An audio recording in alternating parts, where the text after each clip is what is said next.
let's talk about AMD's X3D chips.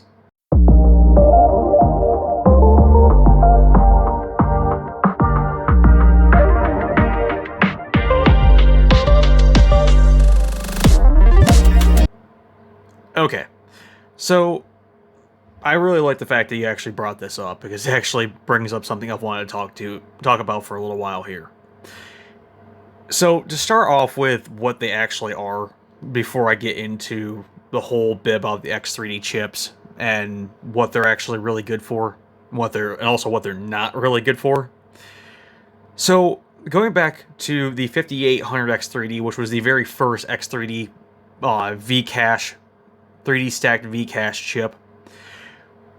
So the 3D stacked V-cache comes from the fact that the level 3 cache, the L3 cache, is actually stacked on top of each other. So what it does is actually, like the original 5800 X3D, well, the original 5800X, the non-X3D version, only had 32 megabits of V-cache. So what they came up with was the 3D stacked V-cache, being that it's actually physically stacked on top of each other, giving it up, I think it was 96 megabits of level 3 cache. But the problem with it was actually stacked on top of the core dies itself. So they had to limit it. They had to artificially limit it to a lower clock speed, a lower power limit, and restrict it from overclocking because otherwise it would actually cook the 3D V-cache itself. 7000 series was the same way. 9000 series is actually a little bit different, where the 3D stacked V-cache is actually underneath the core die. So it's not being cooked by heat, which actually allows it to keep its boost clocks the same as the non-X3D variant, but allows it to have, in some cases, more. The 9800 X3D has the same as all the rest of them, 96. Like with the 7000 series Ryzen 9s, I believe those were 128.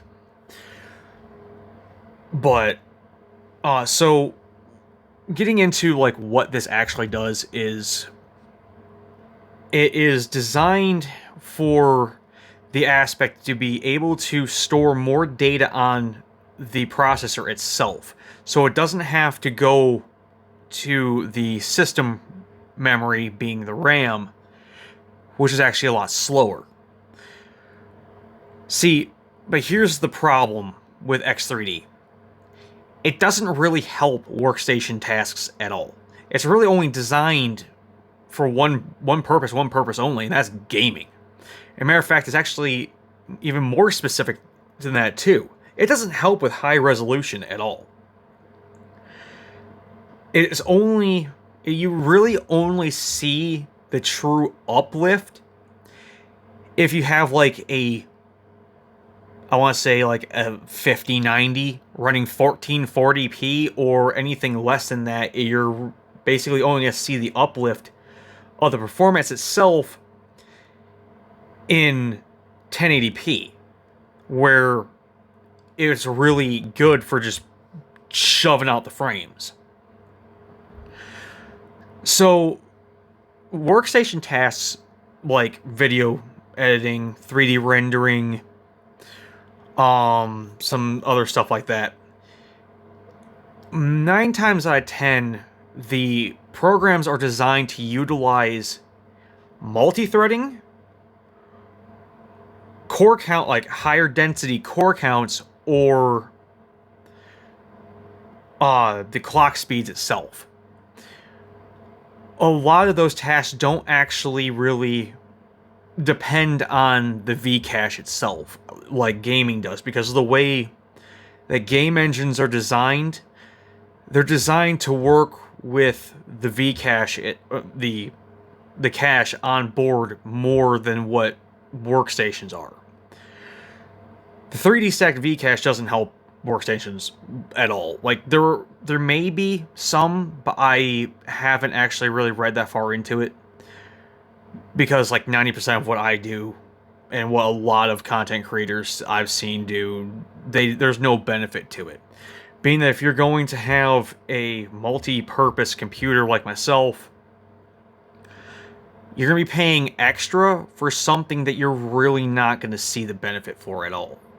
That's the reason why I chose to go with the 9900X. It's originally designed as a it's designed as a multi-purpose CPU. That's what all the 12 core, like the AMD 12 core 24 thread processors are. They're designed as a multi-purpose CPU for exactly what my use case is. But I hope that actually brings a little bit more light to it. Let me know your thoughts.